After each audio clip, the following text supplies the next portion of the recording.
De la mine, mi piticu, alături de frățiorul meu, Gilbert de la Constanța, dedicăm această melodie pentru toate mamele din lume. Să vă trăiască, iubiți-vă mamele.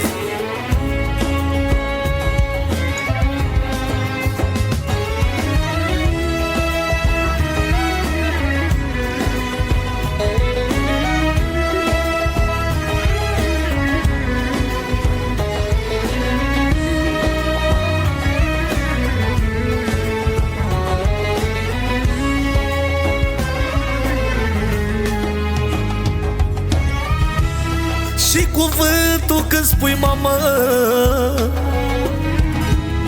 îți vindecă orice rană. Ce parte ar fi mai grea, măi?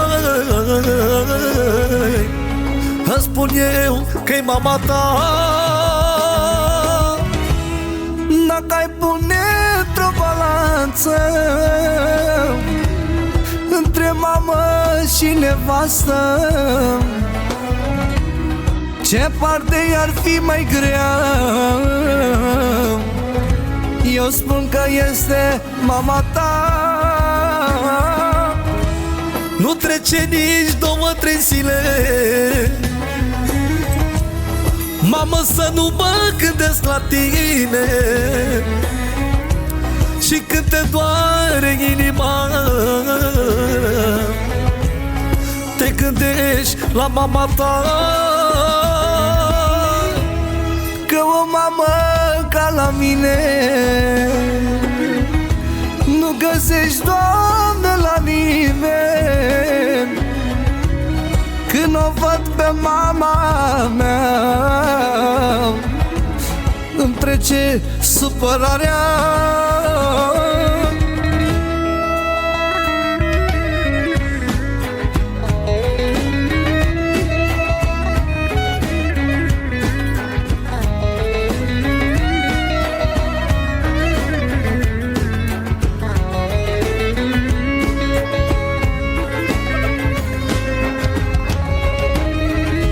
De 3 zile beau într-una, beau că nu mă înțeleg cu lumea, dar mama știe focul meu și mă salvează tot mereu. Poți să ai neveste 100,